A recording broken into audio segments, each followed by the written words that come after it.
peuple congolais, on doit se réveiller, on doit savoir où se trouvent, n'est-ce pas, les intérêts français, les intérêts américains et les intérêts des Occidentaux.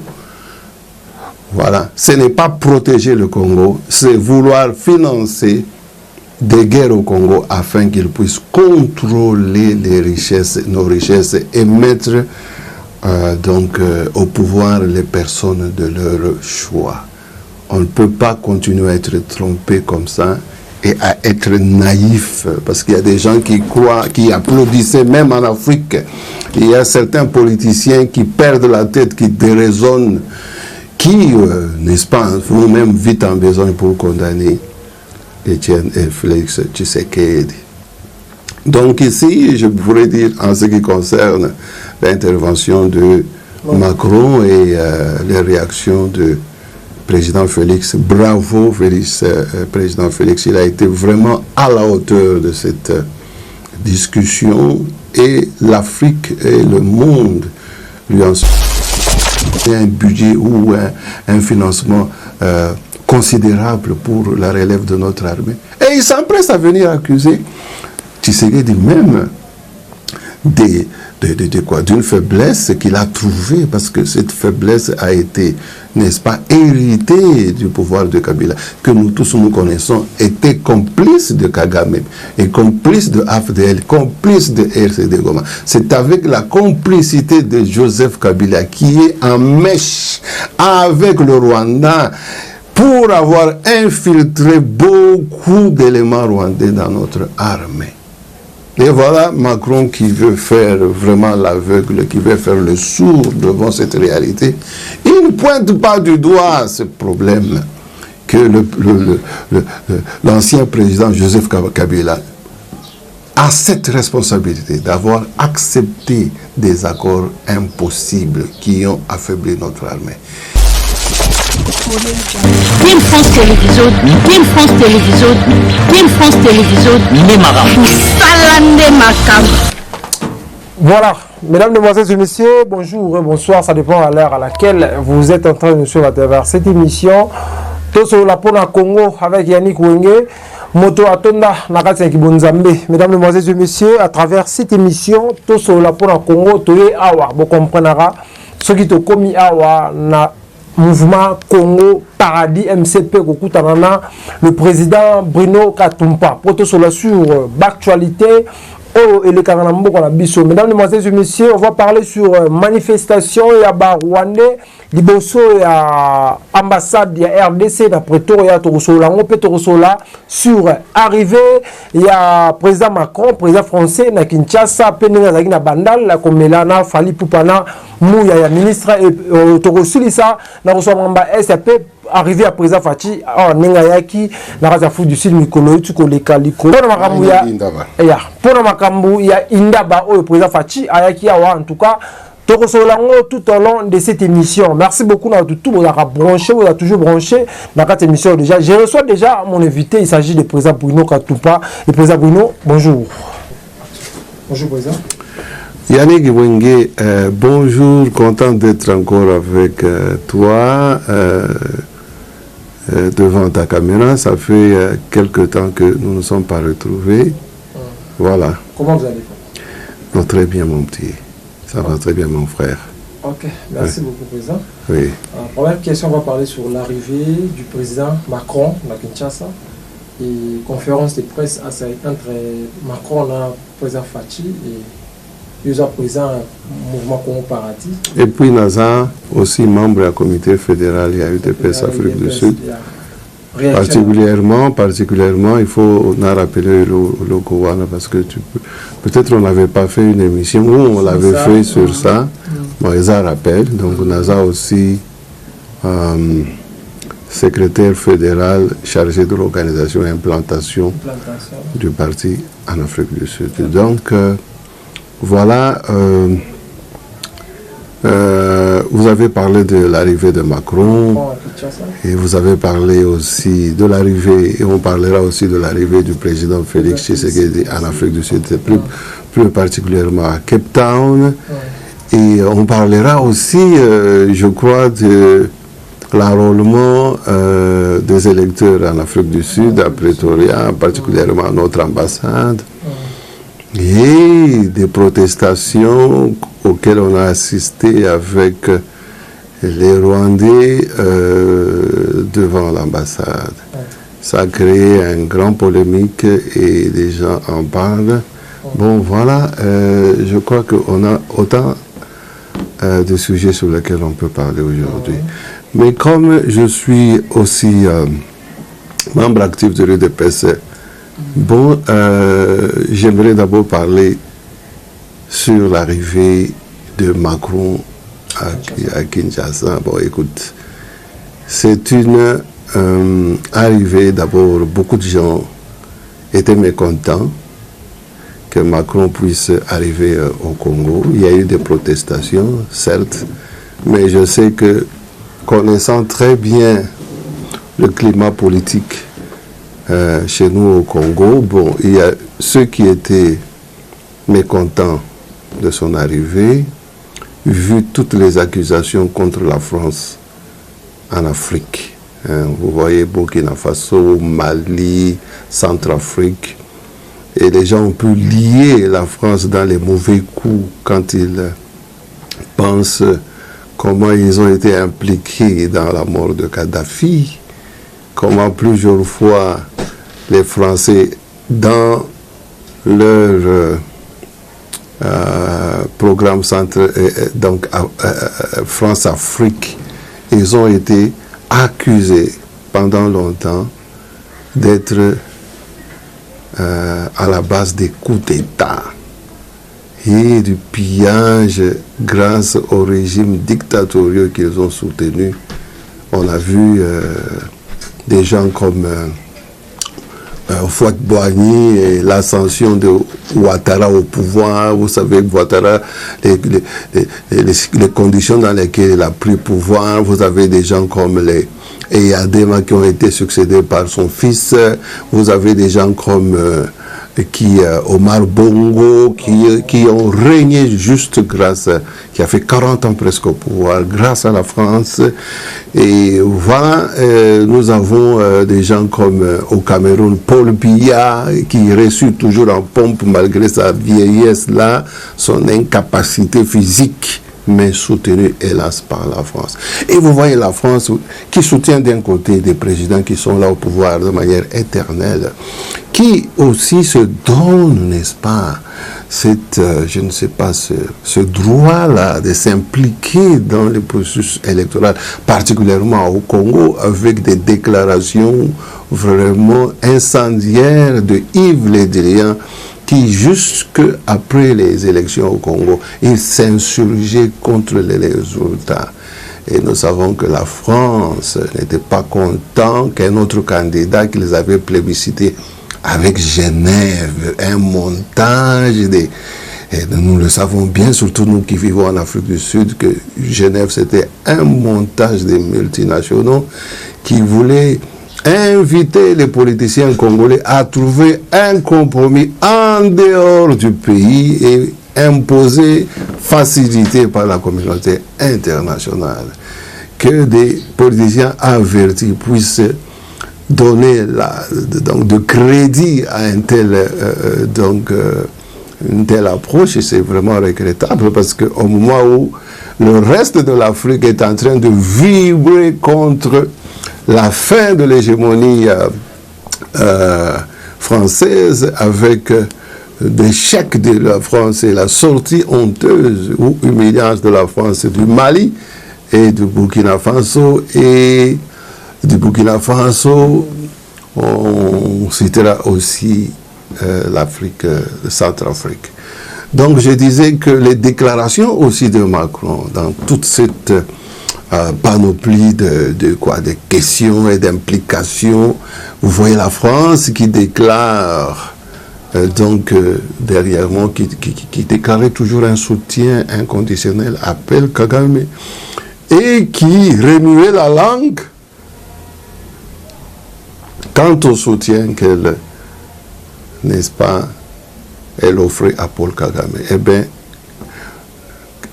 Emmanuel Macron n'a pas été franc et direct dans la condamnation de l'agression congolaise par le Rwanda, qui soutient M23. Pourtant, les États-Unis ont fait ce grand pas. Et vous voyez que la France traîne les pieds parce qu'elle a de la peine à mettre fin à ces pratiques anciennes d'imposer des dirigeants en Afrique, surtout dans l'espace francophone, des dirigeants selon son goût, prétendant être en train de promouvoir la démocratie, une démocratie à double vitesse. Et parlant de la France et du système que nous a imposé l'Occident, il faut dire ici, compte tenu de ce que nous vivons, n'est-ce pas, au monde, aujourd'hui avec le débâcle en Ukraine, le monde entier est témoin avec ce qui se passe au Congo. Et ce qu'on a vu au Mali, au Burkina Faso, est témoin des réalités que la France, les États-Unis, l'Occident en général, a utilisé, n'est-ce pas, une politique mensongère, de tromperie, de cache-cache pour diriger les Africains comme encore c'était du temps de la colonisation. Et cela est bien ressorti des paroles du président Tshisekedi qui dit mais les Français se comportent comme des paternalistes qui veulent nous faire voir ce qui est important et bien pour nous au lieu de nous laisser diriger nous-mêmes de manière indépendante nos pays. Hélas, vous voyez la France, vraiment quel mensonge que l'Occident essaie de camoufler ici, parce que un pays qui est agressé comme le Congo, et au lieu de condamner l'agresseur comme ils ont condamné l'agresseur, l'URSS ou la Russie qui a agressé l'Ukraine, eh bien ces gens-là, la France et tous les pays occidentaux sont en train de remuer leur langue 10 fois. Et le monde est témoin de combien ces gens sont des gens qu'on ne peut pas, en qui on ne peut pas avoir confiance. Et on a eu confiance en eux pendant longtemps. C'était grave comme erreur. Et cela induit les Africains dans le chaos que nous observons. Comme au Congo, où vous avez ces Occidentaux, donc, qui ont été en réalité à la base de l'agression du Congo. C'est ce que Emmanuel Macron, en disant que, bon, écoutez, les Congolais, ils n'ont pas pu défendre leur pays depuis 1997, ou quoi, avec l'agression de Haftel. Eh bien, donc Emmanuel Macron n'a pas le même langage contre les Ukrainiens qui ne savent pas aussi, qui n'ont pas pu défendre aussi leur pays pendant cette attaque et agression russe. Emmanuel Macron ne nous dit pas pourquoi ils soutiennent l'Ukraine contre l'agression russe et ils ne veulent pas soutenir le Congo contre l'agression rwandaise. Voilà un menteur. Voilà le mensonge, l'injustice, la mauvaise foi. Vous voyez que ce sont des gens qui sont mauvais, qui ne sont pas animés de bonnes intentions en ce qui concerne l'Africain et le peuple congolais. Comme ils avaient tué sans vraiment ménage Kadhafi, ils veulent que le peuple congolais continue à mourir sous les canons de Kagame qu'ils sont en train d'armer. La France l'a évité, vraiment en parlant un langage sophistiqué, en parlant de l'incapacité du Congo. Et il ose parler comme ça, de l'incapacité du Congo à se défendre. Alors que immédiatement, la France envoie les chars, envoie de l'argent à l'Ukraine comme ils ont envoyé l'argent à Kagame. Donc on sait, peuple congolais, on doit se réveiller, on doit savoir où se trouvent, n'est-ce pas, les intérêts français, les intérêts américains et les intérêts des Occidentaux. Voilà. Ce n'est pas protéger le Congo, c'est vouloir financer des guerres au Congo afin qu'ils puissent contrôler les richesses, nos richesses et mettre au pouvoir les personnes de leur choix. On ne peut pas continuer à être trompé comme ça et à être naïf, parce qu'il y a des gens qui croient, qui applaudissaient même en Afrique. Il y a certains politiciens qui perdent la tête, qui déraisonnent, qui, n'est-ce pas, font même vite en besoin pour condamner Etienne et Félix Tshisekedi. Donc ici, je pourrais dire, en ce qui concerne l'intervention de Macron et les réactions de président Félix, bravo Félix, président Félix, il a été vraiment à la hauteur de cette discussion et l'Afrique et le monde lui ont sur une démarche apaisée. Il a pu placer les mots qu'il faut à la place qu'il faut. Donc la France, devant le monde, il continue à avoir une double face comme Lucifer, comme le diable, comme Judas lui-même. Ça, c'est le caractère de trahison et de traîtrise.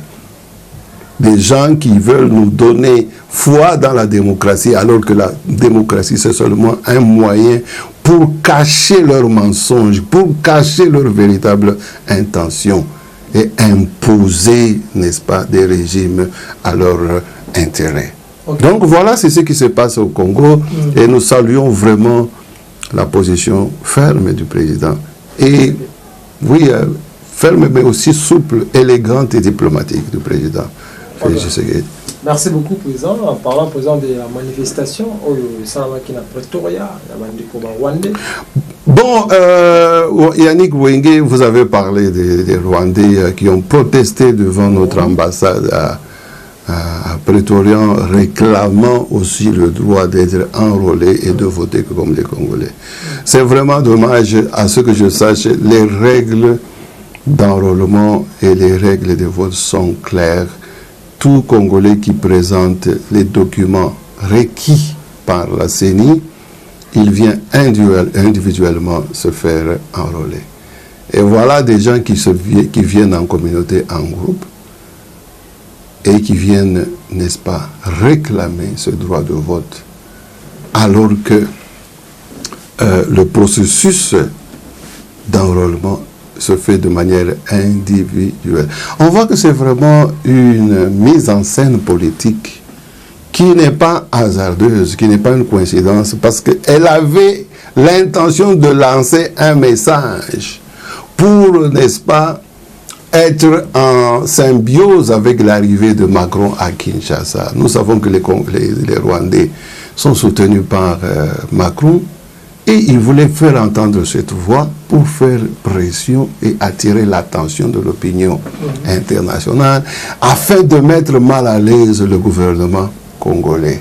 Mais prudent et éveillé que nous sommes, nous Congolais, nous connaissons les manigances et les manipulations de Kagame, qui d'ailleurs, n'est-ce pas, pendant la même période, il fustigeait les Congolais qui s'attaquaient à Macron et qui faisaient des commentaires et des critiques, ne voulant pas voir Macron, qu'ils accusent d'être un hypocrite, un menteur, et un type qui soutient le génocide contre les Congolais et qui ne veut pas accuser et dénoncer, qui fait une politique de double poids, de double mesure.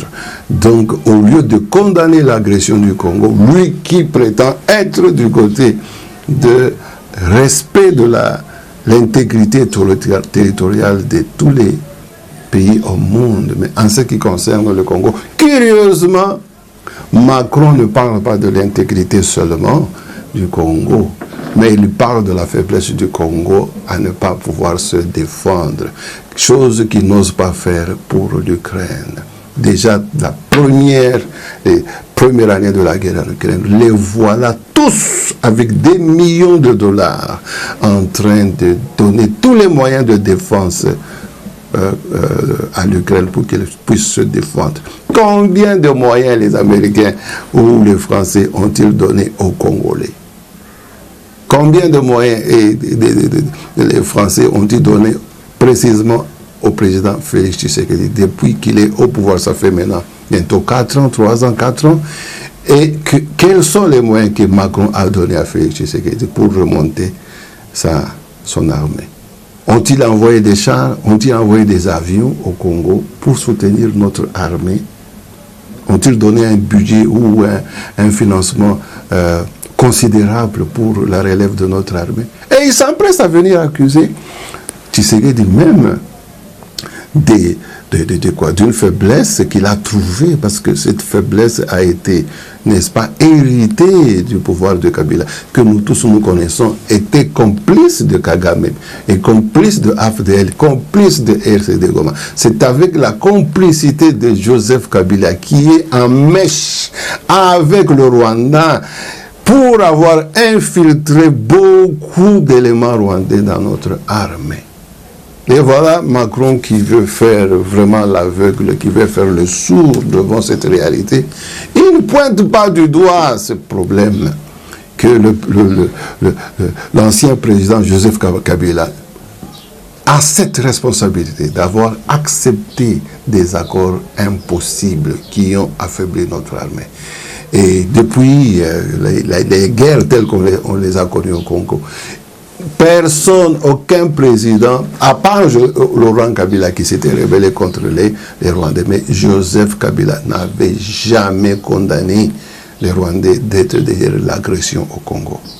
Voilà en tout cas une page sombre de notre histoire à laquelle on doit faire référence si on veut être honnête et sincère dans la critique et l'analyse. Bon, donc, Yannick Wenge, je dis les Rwandais sont vraiment champions parce qu'ils fonctionnent avec l'aide internationale. Donc ils utilisent les situations politiques, les crises sur le plan international pour se couvrir. C'est ainsi que la guerre en Ukraine, c'est une opportunité pour les Rwandais, parce que la communauté internationale est distraite, est concentrée sur ce qui se passe en Ukraine, et qu'elle ne va pas donner l'attention, n'est-ce pas, sur le cas du Congo, il va les négliger. Voilà encore une des raisons qui fait que le Rwanda profite de cette situation de distraction pour attaquer le Congo, parce que déjà soutenu par la communauté internationale qui a toujours traîné les pieds pour la condamner, maintenant que la communauté internationale est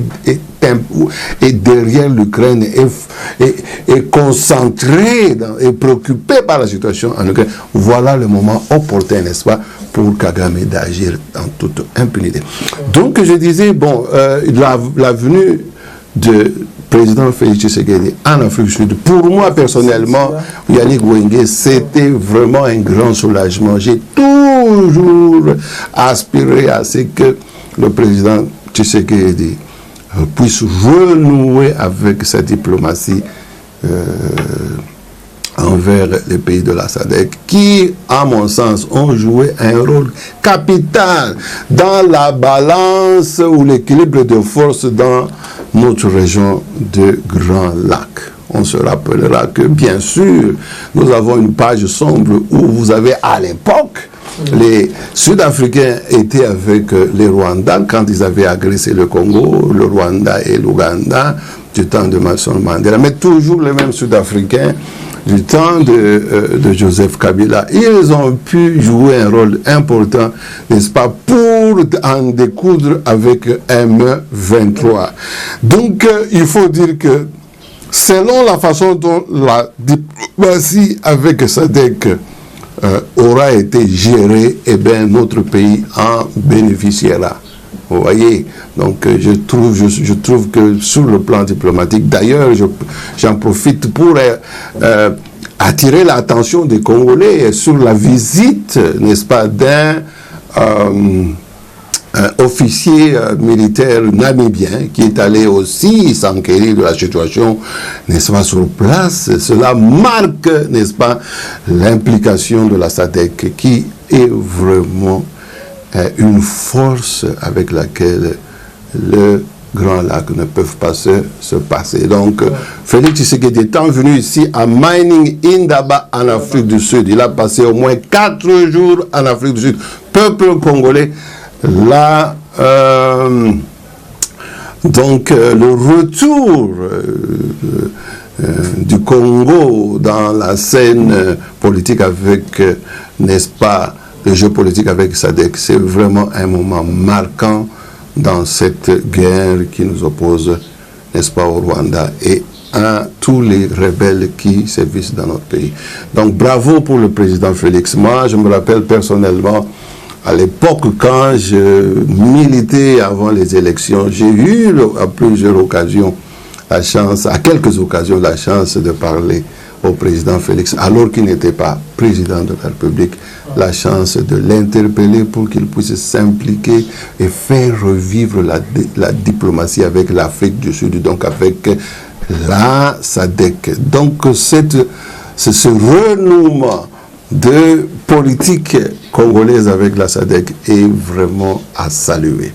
Donc, de toute façon, écoutez, pour le peuple congolais, il faut faire remarquer que le Congo étant au cœur de l'Afrique, le Congo étant aussi victime comme les autres pays africains, le Mali, le Burkina Faso, le Centrafrique, mais le Congo étant l'un des pays le plus important, le plus riche en matières premières et le plus grand sur le plan des pays, sur le plan francophone, avec son histoire aussi dramatique, le Congo ne peut pas se permettre d'agir de la même façon que le Centrafrique, que Mali, que Burkina Faso. Donc nous devons avoir notre politique à nous compte tenu de notre expérience, de notre passé.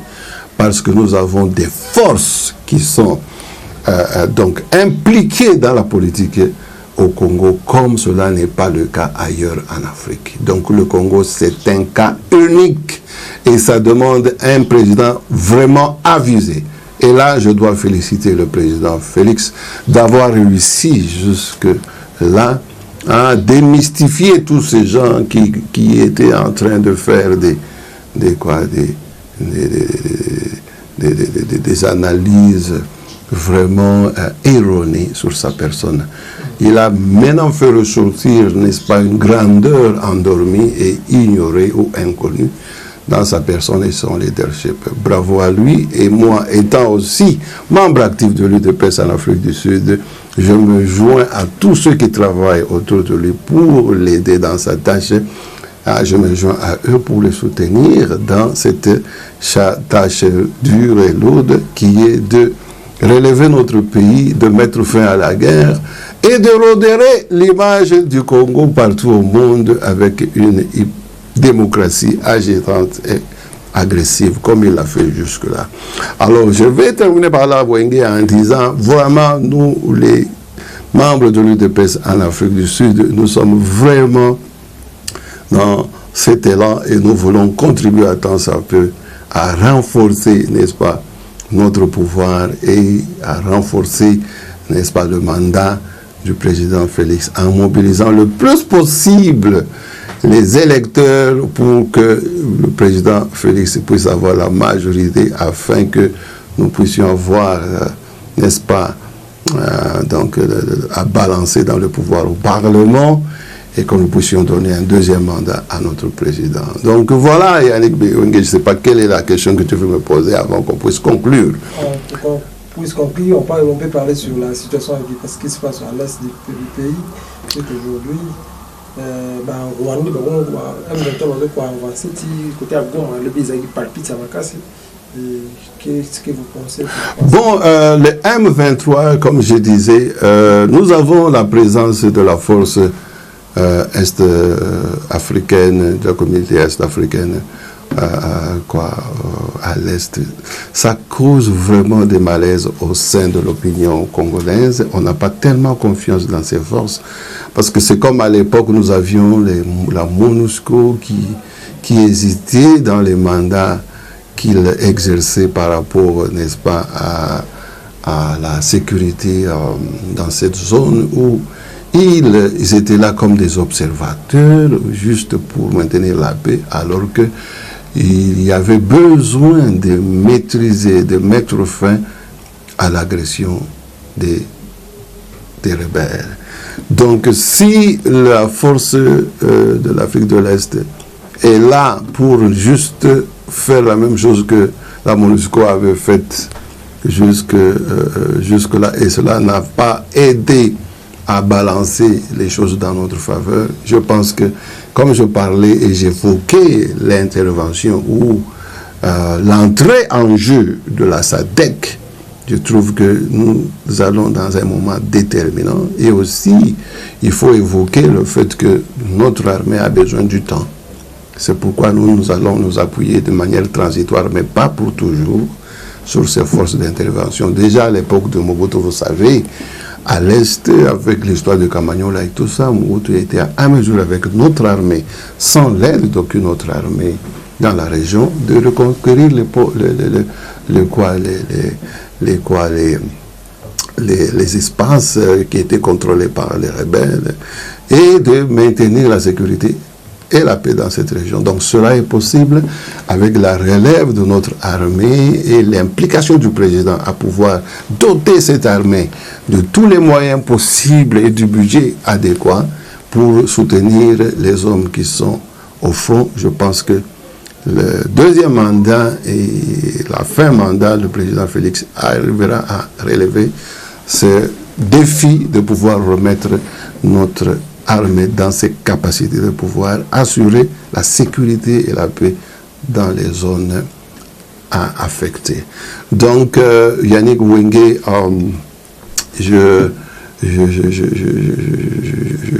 j'ai dit, donc l'Est, c'est vraiment une situation préoccupante. Et si la guerre continue à persister à l'Est, ça risque de compromettre aussi, c'est un sujet sur lequel les gens parlent beaucoup, ça risque de compromettre la tenue des élections cette année. Mais sur les élections, nous devons en parler, Yannick Weke. Est-ce que les Congolais n'ont pas le droit de réfléchir sur les priorités alors que notre pays est agressé? Est-ce que nous n'avons pas le droit de réfléchir sur les priorités? C'est-à-dire mettre tous nos moyens, nous concentrer d'abord pour que cette guerre puisse...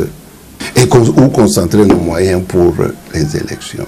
Parce qu'on a l'impression que les Congolais tels qu'ils sont là, ils sont plus préoccupés par les élections que défendre notre pays. Donc ils sont plus préoccupés par la distraction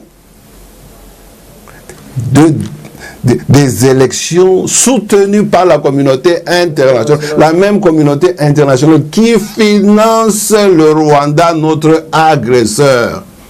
Et ils tombent dans cette manipulation de la communauté internationale parce que c'est à dessein que le Rwanda agit avec la complicité de la communauté internationale pour pouvoir réclamer d'un côté la démocratie. Vous imaginez le Rwanda réclamer la démocratie au Congo et nous savons très bien qu'il n'y a pas de démocratie au Rwanda et Kagame n'a pas pris le pouvoir par des voies démocratiques. Vous voyez le mensonge, la tromperie, la mauvaise foi. Nous avons des gens méchants qui prétendent être des anges alors que ce sont des gens qui agissent vraiment avec l'esprit de Judas, de traîtrise et de trahison, qui se cachent derrière tout un système mensonger en prétendant qu'ils sont en train de soutenir la démocratie, mais ils sont là pour utiliser la démocratie comme moyen de chantage afin d'éliminer les dirigeants qui ne leur plaisent pas et les dirigeants qui n'obéissent pas à leurs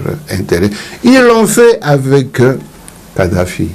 Mais ils ont entre-temps entretenu des présidents criminels comme Kagame qui n'a pas de démocratie chez lui. Vous avez d'autres exemples que je me passe de citer ici.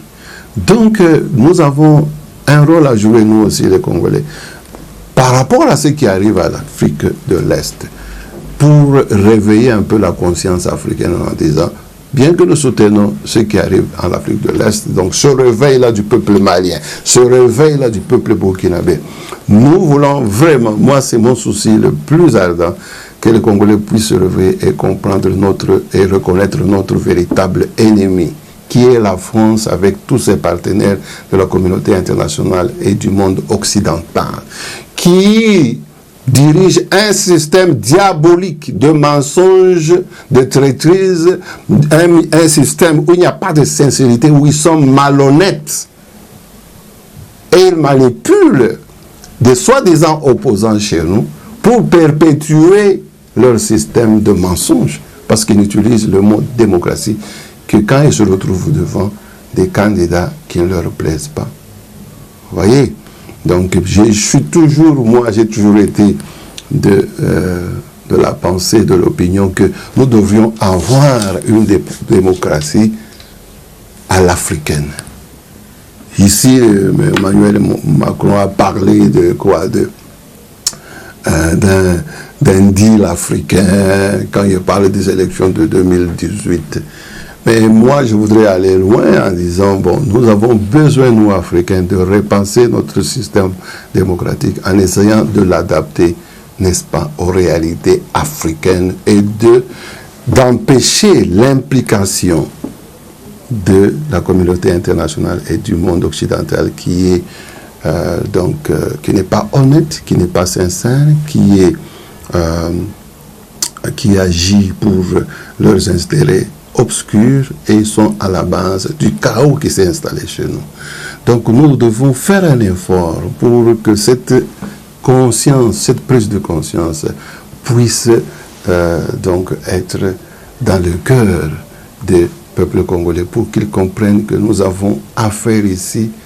Donc je disais Yannick Wenge, devant le mensonge, le caractère que nous découvrons maintenant de la nature du monde occidental et leur système.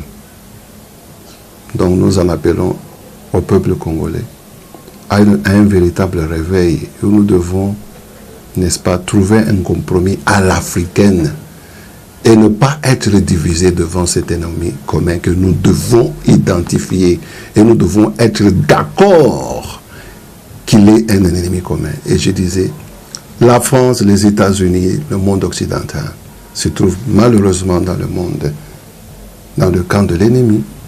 Mais nous, le peuple congolais, compte tenu de notre histoire, nous sommes avisés de ne pas agir comme le Mali, comme le Burkina Faso, comme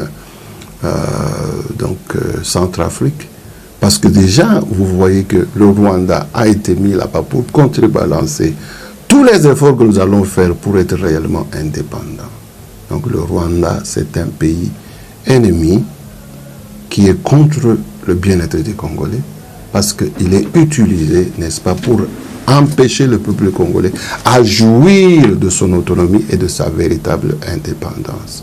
Donc devant cette réalité, il serait vraiment regrettable que certains de nos opposants puissent encore être les partenaires de ce monde occidental qui, hélas, nous sommes obligés de constater qu'ils agissent comme des véritables ennemis, mais nous ne voulons pas les considérer ainsi, parce que nous devons faire un effort d'abord entre nous-mêmes pour nous réconcilier et prendre des mesures prudentes et intelligentes pour savoir nous gérer devant ces gens qui sont aveuglés par leur soif matérielle et agissent dans le mal, avec une méchanceté et qui n'ont pas honte dans ce qu'ils font. Donc, peuple congolais, c'est une interpellation au réveil. Nous ne pouvons pas avoir des partis politiques, même prétendus de l'opposition ou de la société civile, qui travaillent encore avec cela que nous avons identifié comme étant le mal chez nous. Donc, nous devons revoir nos relations avec ce système occidental. J'ai dit, je vous remercie. Merci beaucoup, Président. Voilà, mesdames, mesdemoiselles et messieurs, ça n'est fini pour aujourd'hui. C'était pour moi un grand plaisir de recevoir pour vous le président Bruno Katumpa ici en Afrique du Sud, précisément à Johannesburg. Mesdames, mesdemoiselles et messieurs, Boyo qui n'est sur l'actualité, Mesdames, mesdemoiselles et messieurs, restez toujours branchés sur www.Kin France Télévision car vous ne serez pas d'ici. Information à moto à Boyinano. D'ici là, portez-vous bien avec l'espoir de vous retrouver au prochain numéro. Ciao. Kin France Télévision, Kin France Télévision, Kin France Télévision, Salande Makam.